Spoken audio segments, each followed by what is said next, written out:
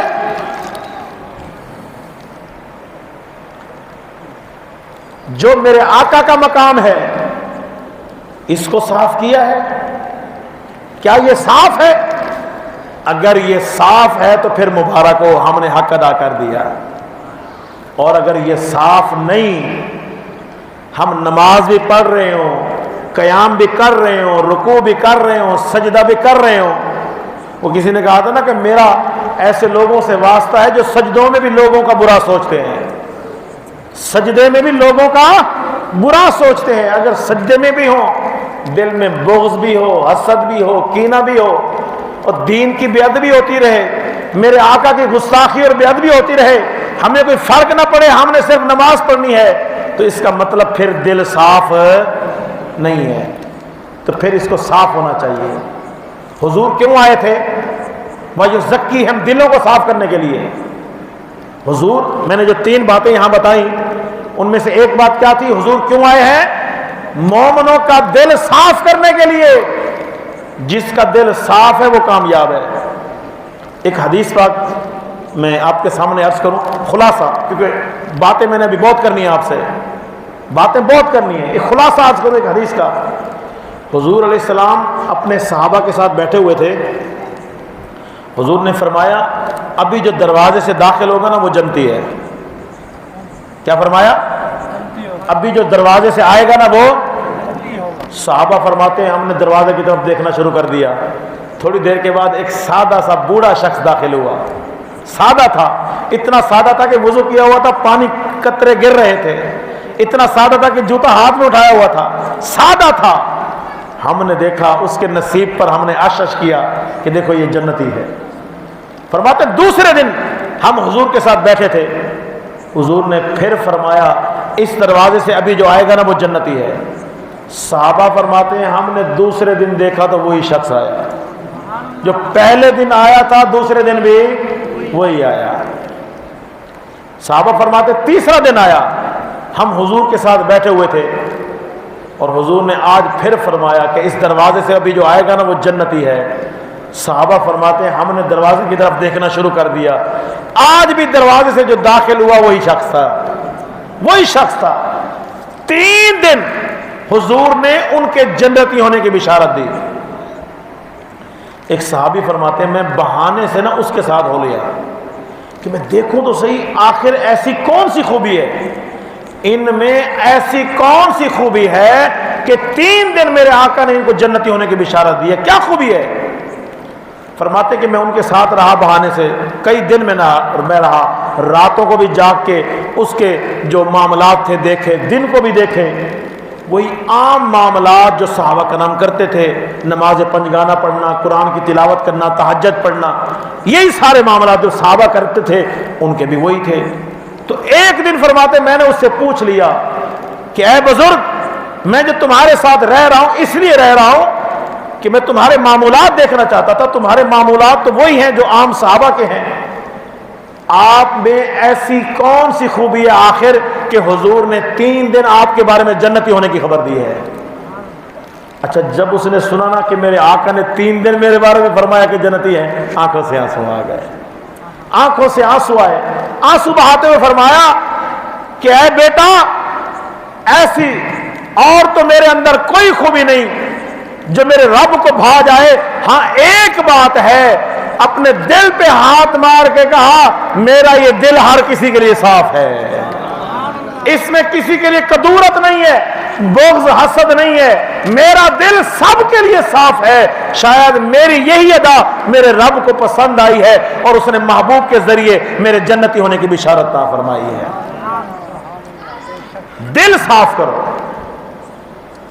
اللہ پاک نے سورۃ الاعلیٰ میں فرمایا بھی ہے قد افلح من تزکا، کامیاب وہ ہے جس نے دل کو پاک کر لیا، اور میرے آقا دل پاک کرنے کے لیے آئے ہیں۔ اور حاضرین محترم، حضور کی ذمہ داریوں میں سے جو پہلی ذمہ داری اللہ پاک نے بیان فرمائی کہ نبی پاک آئے کیوں ہیں، رسول اللہ صلی اللہ علیہ وسلم آئے کیوں ہیں، فرمایا یتلو علیہم آیاتہ، میرے رسول اس لیے آئے ہیں تاکہ اللہ کی آیتیں لوگوں تک پہنچائیں، لوگوں کو پڑھ کے سنائیں، مومنوں کو اللہ کی آیتیں پڑھ کے سنائیں، اس لیے آئے۔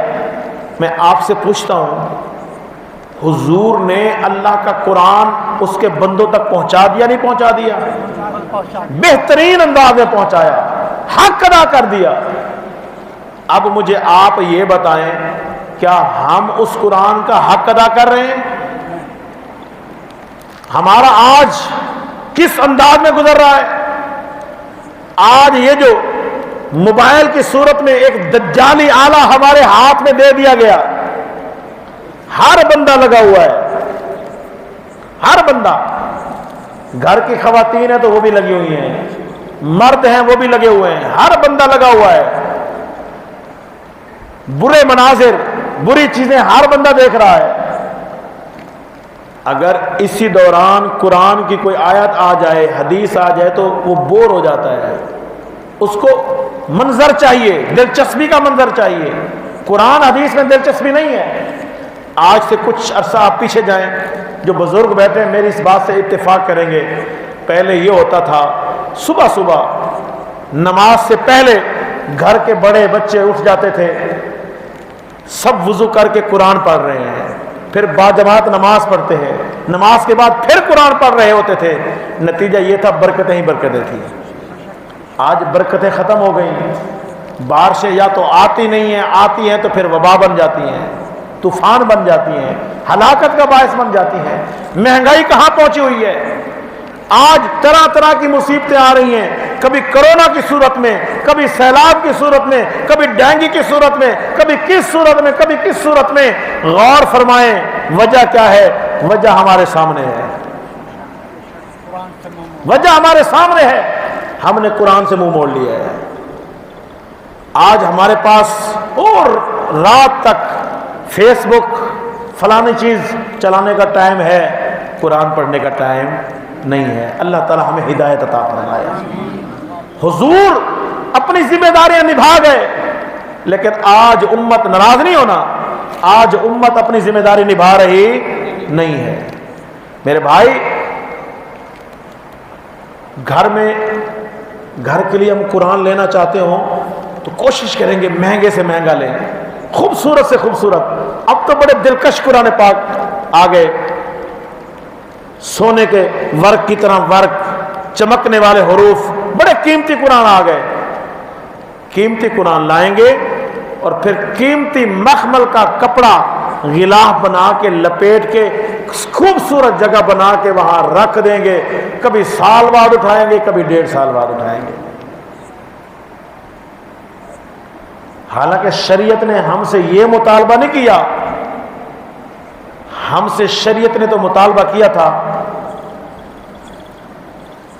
وَقُرْآنَ الْفَجْرِ، فجر کے وقت قرآن پڑھو، ان قرآن الفجر کان مشہودا، کیونکہ فجر کے وقت کا جو قرآن ہے فرشتے اس پر گواہی دیتے ہیں۔ قرآن تم پڑھتے ہو، گواہ کون بنتے ہیں؟ فرشتے بنتے ہیں۔ پہلے دور میں بزرگ نماز سے پہلے، نماز کے بعد مسجدوں میں، گھروں میں قرآن پڑھتے تھے۔ اب جماعت ہوتی ہے، آئن ٹائم پہ ہم آتے ہیں، امام صاحب سلام پھیرتے ہیں، 10 ادھر سے جا رہے ہیں، 10 ادھر سے جا رہے ہیں، باہر جا کے چاہے کھڑے رہیں، مسجد میں بیٹھنے کی ٹائم نہیں ہے۔ امام صاحب اگر قرات لمبی کر لیں تو ہم اکتا جاتے ہیں، اکتا جاتے ہیں کہ یہ کیا ہو گیا، یہ کیا ہو۔ ایک بہت بڑے بزرگ ہیں، وہ فرماتے ہیں کہ میں ایک عورت سے عاشق ہو گیا، اب میرا معمول تھا روزانہ میں اسے ملنے جاتا تھا، تو میں عورت پہ عاشق، لیکن نماز بھی پڑھتا تھا میں۔ فرماتے ہیں کہ ایک دفعہ ایسا ہوا، میں اپنی محبوبہ کو ملنے کے لیے جا رہا تھا، تو میں نے کہا آج نماز بھی انہی کے محلے میں پڑھتا ہوں، تو میں وہاں گیا، ان کے محلے میں نے نماز پڑھی، تو امام صاحب نے عشاء کی نماز میں قرات لمبی کر لی. امام صاحب نے قرات لمبی کی. میں نماز کے دوران ہی کوس رہا تھا کہ اس بندے کو کیا ہو گیا ہے, اتنی لمبی قرات کر لی, میرے پاس ٹائم ہی نہیں ہے, میں نے تو وہاں جانا ہے. میں نے بڑا دل میں برا بڑا کہا امام صاحب کو کہ لمبی قرات کر لی. فرماتے ہیں کہ بہرحال نماز ختم ہوئی. ہمارا معمول تھا کہ ان کے گھر کی پچھلی طرف میں جا کے کھڑا ہو جاتا اور وہ آتی تو ہم وہاں ملتے ہیں. تو کہتے ہیں کہ میں نماز پڑھ کے اس کے گھر کی پچھلی طرف جا کے کھڑا ہو گیا. کھڑا رہا, وہ نہ آئی. پوری رات میں نے اس کے انتظار میں گزار دی, وہ نہ آئی. جب صبح کی اذانیں ہونے لگی نا, تب وہ اوپر سے آئی, اوپر سے جھانک کے مجھے کہا کہ آج میں نہیں مل سکتی, ہمارے گھر میں مہمان ہیں. تو میں جانے لگا, چلو دیدار تو ہو گیا تھوڑا سا. پوری رات انتظار میں کھڑا رہا. جب جانے لگا مسجد کے سامنے سے گزرا, جماعت کھڑی ہونے والی تھی, میں نے کہا نماز پڑھ لوں. میں وضو کر کے جماعت میں کھڑا ہوا تو میرے ضمیر نے مجھے ملامت کی کہ تجھے کیا ہو گیا ہے, رات کو امام صاحب نے قرات لمبی کر لی تھوڑی سی, تو ملامت کر رہا تھا, ساری رات اس کے انتظار میں کھڑا رہا, تو نے اپنے آپ کو ملامت نہیں کی, تو کہاں ہے؟ تو میرے ضمیر نے مجھے جگایا اور میں نے اسی وقت اللہ کی بارگاہ میں توبہ کی اور اللہ کا سچا بندہ بن گیا. ہماری حالت بھی یہی ہے. کسی سیاسی پروگرام میں جانا ہو, کسی دنیاوی لالچ میں جانا ہو, شناختی کارڈ بنوانے جانا ہو, کوئی اور ڈاکومنٹس بنوانے جانے ہو, سارا دن لائن میں لگ رہا ہو تو کھڑے رہتے ہیں, اور نماز کے لیے ہمارے پاس ٹائم نہیں ہوتا. اللہ تعالیٰ ہدایت عطا فرمائے. حاضرین محترم, اپنی سوچ بدلیں, اپنا انداز بدلیں. یہ دنیا کی زندگی بڑی مختصر ہے, آگے جانا ہے. قبر اور حشر اس کی اچھی ہے جس نے اللہ اور اس کے محبوب کو راضی کر دیا. اور حضور کے آنے کا ایک تیسرا مقصد اللہ پاک نے کیا فرمایا؟ فرمایا وَيُعَلِّمُهُمُ الْكِتَابَ وَالْحِكْمَةَ. میرے محبوب تیسرا مقصد جو لے کے آئے ہیں وہ کیا ہے؟ کتاب اور حکمت کی تعلیم ہے. کتاب اور حکمت کی, کتاب سے مراد کیا ہے؟ قرآن. حکمت سے مراد شریعت.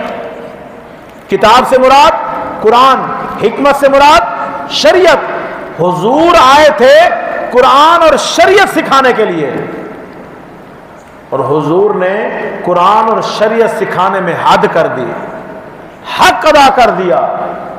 دین سکھانے میں لوگوں کو حق ادا کر دیا. اور آج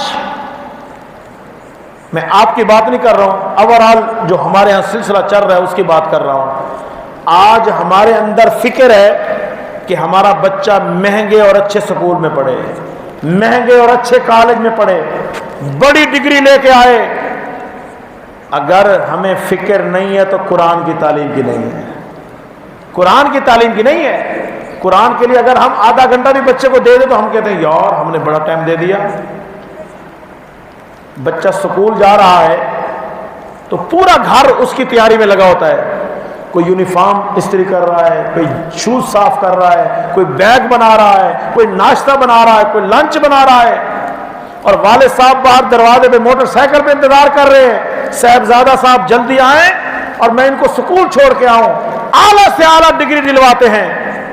لیکن پھر ہوتا کیا ہے, وہ جب اعلیٰ ڈگری لے لیتا ہے نا, وہ کہتا ہے یہ تو پڑھا ہوا نہیں ہے, یہ تو بوڑھا ہے, اس کو میری باتیں سمجھ نہیں آتی. پھر پوچھا جائے نا اور ماں باپ سے کیوں الجھا؟ اصل میں میرے ماں باپ تعلیم یافتہ نہیں ہے, میں جدید تعلیم یافتہ ہوں, میری بات ان کو سمجھ نہیں آتی. نتیجہ پھر یہ نکلتا ہے. اور اگر فکر نہیں ہوتی, کسی بچے کو مدرسے میں ڈال ہی دیں, وہ جیسے پڑھتا رہے, جو کھاتا رہے, ہمیں فکر نہیں ہوتی ہے. وہ جیسے کرتا رہے, کوئی فکر نہیں ہوتی, کوئی پوچھنا وچھنا نہیں ہے, کوئی دیکھنا نہیں ہے, کوئی اس پر زور نہیں دینا کہ اچھی تعلیم لو, اچھے طریقے سے پڑھو. حالانکہ حاضرین محترم مسجد میں بیٹھے ہیں, انصاف سے بتائیں, ایک بچہ ہے جس کی دنیاوی تعلیم پہ آپ نے لاکھوں روپے کروڑوں روپے لگا دیے, ایک بچہ ہے جس کو ایویں ہی آپ مسجد میں چھوڑ کے آ گئے. اللہ تعالی ہم سب کو زندگی دے, جب مر جائیں گے تو جنازہ کون پڑھائے گا؟ جنازہ کون پڑھائے گا؟ مرنے کے بعد دعا کون کرے گا؟ کون بتائے گا کہ میرے ابا جی کو آرام سے قبر میں اتارو، میرے ابا جی کو تکلیف نہ ہو؟ کون آئے گا قبر پہ جو سورۃ یاسین کی تلاوت بھی کرے گا، دعا بھی کرے گا؟ تو اپنے رستے کا تعین کریں۔ میں یہ نہیں کہتا ہوں کہ دنیاوی تعلیم نہ دیں، ضرور دیں، دنیاوی تعلیم ہونی چاہیے، ضرور دیں، لیکن اس کے ساتھ ساتھ دینی تعلیم نہیں ہونی چاہیے۔ ایک مسئلہ میں آپ کو بتاؤں، ایک مسئلہ سماعت فرمائیں، بات چل پڑی ہے تو ایک مسئلہ سماعت فرمائیں۔ دینی علم جو ہے نا، دینی علم، اس کی دو قسمیں ہیں۔ دینی علم کی کتنی قسمیں ہیں؟ دو قسمیں۔ ایک وہ ہے جس سے حاصل کرنا ہر مسلمان پہ فرض ہے، ایک علم وہ ہے جس سے حاصل کرنا ہر مسلمان پہ فرض ہے، اور ایک وہ ہے جس سے حاصل کرنا ہر مسلمان پہ فرض کفایہ ہے، یعنی کچھ حاصل کر لیں تو باقی بری ذمہ ہو جاتے ہیں۔ ایک ہے فرض عین جس سے حاصل کرنا ہر مسلمان پہ فرض عین ہے، اور اگر کوئی نہیں حاصل کرے گا یا کم حاصل کرے گا تو وہ گناہگار ہے۔ مثلا مثال دو سمجھانے کے لیے، عشاء کی نماز ہم پہ فرض ہے یا نہیں ہے؟ ظہر، عصر، مغرب، عشاء، فجر، یہ نمازیں جو نہیں پڑھے گا گناہگار ہوگا یا نہیں؟ ایک نماز جو جان بوجھ کے چھوڑ دے 72,000 سال وہ جہنم میں رہے گا، ایک نماز چھوڑنے پر، وہ نماز فرض ہے۔ اسی طرح دین کے جو ابتدائی مسائل ہیں ان کو سیکھنا بھی فرض ہے، جو نہیں سیکھے گا وہ گناہگار ہے۔ مثلا جو ضروریات ہیں، وضو ہماری ضروریات میں سے ہے یا نہیں ہے؟ وضو صحیح کریں گے تو نماز صحیح ہوگی نا، وضو صحیح نہیں ہوگا تو نماز صحیح نہیں ہوگی۔ غسل کا علم حاصل کرنا فرض ہے کیونکہ ہر کسی کو ضرورت ہے، صحیح غسل کرو گے تو پاکی پلیدی پاک ہو جاؤ گے، ورنہ نہیں ہوں گے۔ نماز کا علم حاصل کرنا فرض ہے۔ ہم جب نماز پڑھتے ہیں، چلو امام کے پیچھے پڑھتے ہیں وہ تو ہو گئی، جو اکیلے پڑھتے ہیں نماز میں کچھ غلطیاں ایسی ہوتی ہیں کہ اگر وہ غلطی ہو جائے تو نماز ٹوٹ جاتی ہے، چاہے سجدہ صاف کرے پھر بھی ادا نہیں ہوتی، ٹوٹ جاتی ہے نماز، دوبارہ پڑھنی پڑتی ہے۔ کچھ غلطیاں ایسی ہوتی ہیں کہ اگر وہ غلطی کریں تو سجدہ صاف کرنا پڑتا ہے، اور کچھ غلطیاں ایسی ہوتی ہیں جو غلطی تو ہو گئی لیکن سجدہ صاف کی بھی ضرورت نہیں ہے۔ مجھے آپ بتائیں، چلیں الحمدللہ آپ کو تو پتہ ہے، کیا ہر مسلمان کو ان مسائل کا پتہ ہے کہ کب میری نماز ٹوٹے گی، کب میں نے سجدہ صاف کرنا ہے، اور کب میری بغیر سجدہ صاف کے ہو جائے گی؟ تو یہ چیزیں سیکھنا ہر مسلمان پہ فرض ہے۔ جس بندے پہ نماز فرض ہے اس بندے پہ وضو، غسل اور نماز کے مسائل سیکھنا فرض ہے۔ اسی طرح نکاح کے مسائل، ابتدائی جو مسائل ہیں نکاح کے فرض ہیں، کوئی پتہ نہیں، بعض اوقات ہمارے منہ سے ایسی بات نکل جاتی ہے کہ نکاح ٹوٹ جاتا ہے لیکن کسی کو پتہ ہی نہیں ہے۔ طلاق کے مسائل سیکھنا فرض ہے، حرام اور حلال کے مسائل سیکھنا فرض ہے، اور اکثریت مسلمانوں کی اس سے ناواقف ہے، پتہ ہی نہیں ہے، پتہ ہی نہیں ہے۔ میرے بھائی، دنیاوی تعلیم ضرور لیں، ضرور حاصل کریں، لیکن اس کے ساتھ ساتھ دینی اتنی تعلیم تو ہو کہ ہماری نمازیں درست ہو جائیں، ہماری نمازیں درست ہو جائیں۔ دینی تعلیم اتنی تو ہونی چاہیے نا۔ مثلا میں ایک بات صرف آپ کو یاد دہانے کے لیے، الحمدللہ اللہ تعالیٰ نے آپ کو ماشاءاللہ بہترین جگہ دی، قابل امام صاحب دیے، آپ مسائل سیکھتے رہتے ہیں، ویسے بھی پروگراموں میں آتے ہیں ماشاءاللہ سیکھتے رہتے ہیں۔ ایک بات میں آپ سے صرف یاد دہانے کے لیے عرض کر دوں کہ نماز میں قرات کرنا فرض ہے یا نہیں ہے؟ فرض ہے نا۔ جب امام کے پیچھے ہوں تو تب تو نہیں کرنی، جب ہم اکیلے نماز پڑھتے ہیں قرات کرنا فرض ہے یا نہیں ہے؟ فرض ہے۔ جو قرات نہیں کرے گا نماز اس کی نہیں ہے۔ اب اکثریت کو آپ پوچھ لیں کسی سے، اکثریت کو پتہ ہی نہیں ہے کہ قرات کے صحیح ہونے کے لیے کتنی چیزیں ضروری ہیں۔ یہ جو قرات فرض ہے نماز میں، اس کے صحیح ہونے کے لیے کتنی چیزیں ضروری ہیں اکثریت کو پتہ ہی نہیں ہوتا. آپ غور کرنا، دیکھنا، لوگ نماز پڑھ رہے ہوتے ہیں ایسے کھڑے ہوتے ہیں، کیا ہے جی؟ اس سے کہتے ہیں ہم دل میں پڑھ رہے ہیں. قرات فرض ہے. قرات کہتے کس کو ہیں؟ یا مثلا نماز جنازہ ہم پڑھتے ہیں نا، نماز جنازہ میں 4 تکبیریں کہنا فرض ہیں. 4 تکبیریں کہنا فرض ہیں. توجہ میری طرف رکھیں. وہ ہم دوسرے چیزیں سنتے ہی رہتے ہیں، یہ چیز بھی ضروری ہے. یہ اصل میلاد ہے، یہ ہے اصل میلاد. قرات جنازے میں 4 تکبیریں فرض ہیں. امام پہ کہنا بھی فرض ہے، مقتدی پہ کہنا بھی. اب تکبیر بھی قرات کی قسم ہے نا، اس کو بھی تو پڑھنا پڑتا ہے نا. اللہ اکبر کہنا پڑتا ہے. تو اب آپ پوچھ لیں، اکثریت کو پتہ ہی نہیں ہے کہ ہماری قرات، ہماری تکبیر کب صحیح ہوگی. اس کے صحیح ہونے کے لیے کتنی چیزیں ضروری ہیں؟ اس کے صحیح ہونے کے لیے 3 چیزیں ضروری ہیں. قرات کے صحیح ہونے کے لیے 3 چیزیں ضروری ہیں. نمبر 1، ہونٹ ہلیں، ہونٹوں کا ہلنا ضروری ہے.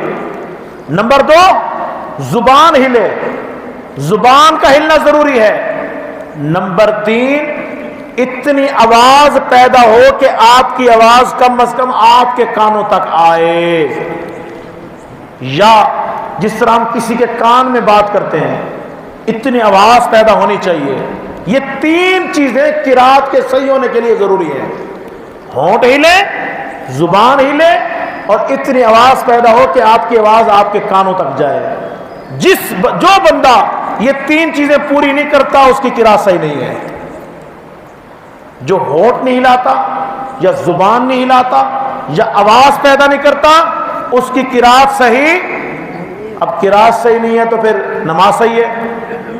نماز بھی صحیح نہیں ہے. تو اس لیے یاد رکھیں، یہ جو بنیادی باتیں ہیں ان کا علم حاصل کرنا ہر بندے پہ، ہر مسلمان پہ فرض ہے. تو حاضرین محترم یاد رکھیں، ہم دنیاوی تعلیم ضرور حاصل کریں، خود بھی حاصل کریں، بچوں کو بھی حاصل کرائیں، لیکن اس کے ساتھ ساتھ دین کی وہ تعلیم جو ہم پر فرض ہے وہ بھی حاصل کریں. کیونکہ میرے آقا کا یہی منصب تھا. حضور نے فرمایا انما بعثت معلم، فرمایا اللہ نے مجھے معلم بنا کے بھیجا ہے. یہ حضور کا منصب ہے. اس لیے اللہ پاک نے فرمایا لقد من اللہ علی المؤمنین اذ بعث فیہم رسولا، کہ اللہ نے مومنوں پر احسان کیا کیونکہ ان میں ایک عظمت والا رسول بھیج دیا. وہ رسول ہے کون؟ من انفسہم، انہی میں سے ہے. کیا مقصد لے کے آیا وہ رسول؟ یتلو علیہم آیاتہ، کہ وہ رسول ان مومنوں پر اللہ کی آیتیں تلاوت کرتا ہے. وَيُزَكِّيهِمْ، اور یہ رسول ان مومنوں کے دلوں کو پاک کرتا ہے. اب دل کیسے پاک ہوں گے؟ کپڑا خراب ہو جائے تو ہم اس کو صرف صابن سے دھو کے پاک کر لیتے ہیں. جسم پلید ہو جائے صابن سے، پانی سے دھو کے پاک کر لیتے ہیں.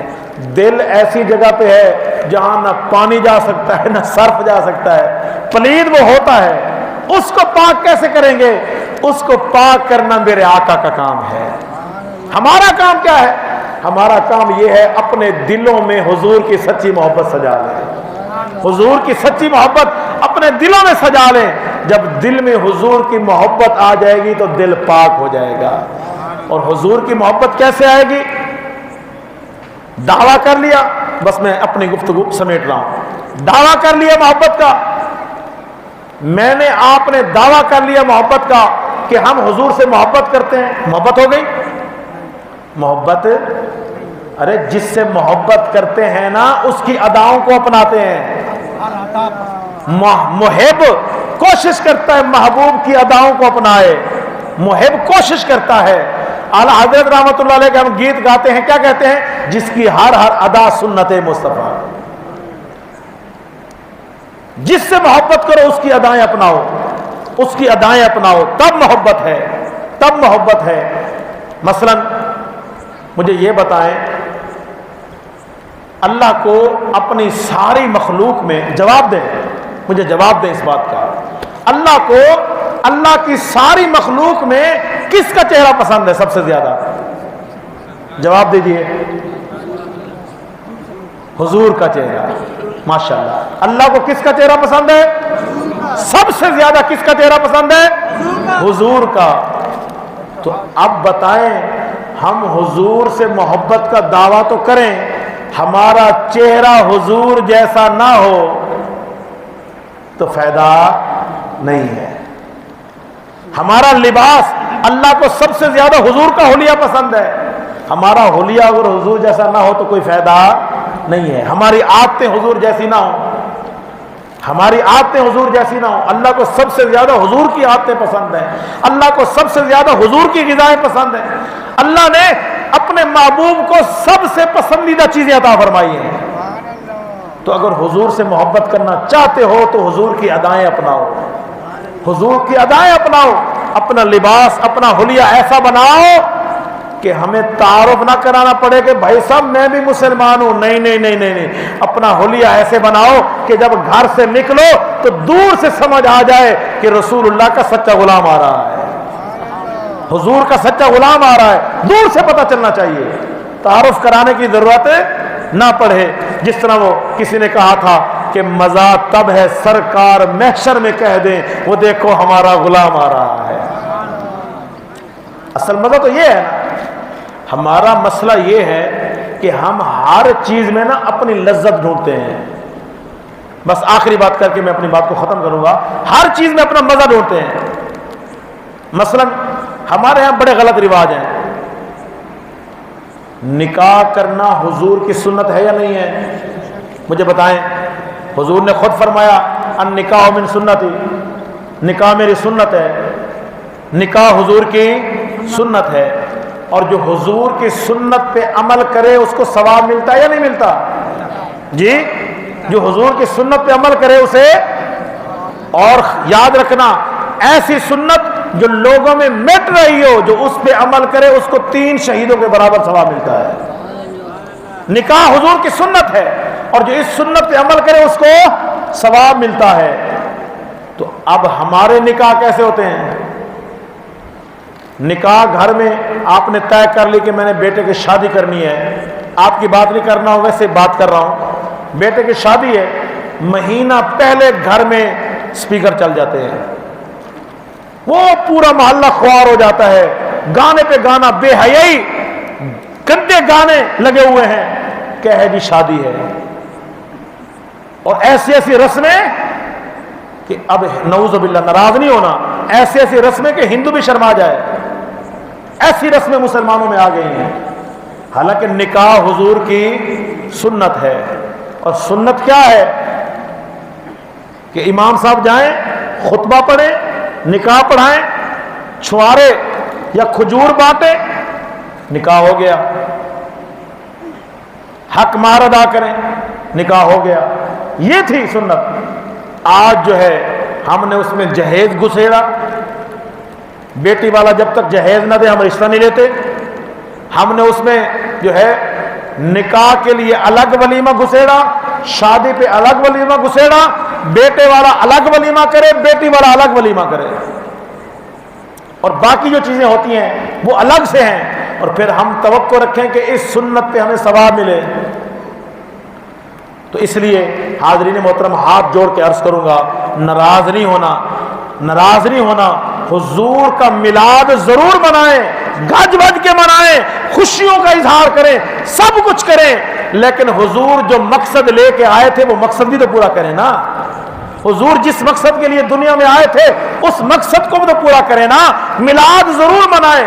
جیسے میں نے عرض کیا، جلوس، لیٹن، جھنڈے، گلیوں کی صفائی، گھروں کو سجانا، گلیوں کو سجانا ضرور کریں، لیکن یہ ہماری خوشی کے لیے ہے. ارے حضور کی خوشی کے لیے بھی تو کچھ کرنا ہے نا.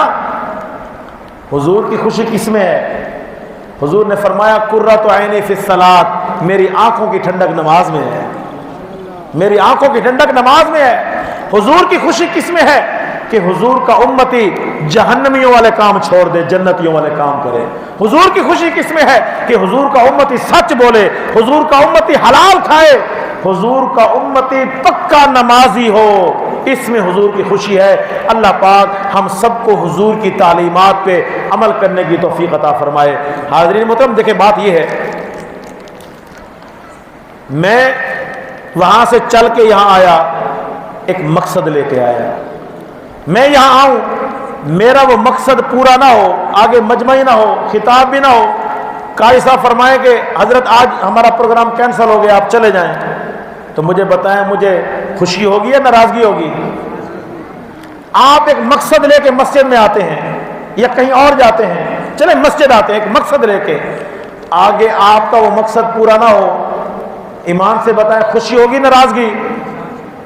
ارے حضور بھی تو ایک مقصد لے کے دنیا میں آئے تھے، ایک پیغام لے کے، ایک مشن لے کے دنیا میں آئے تھے۔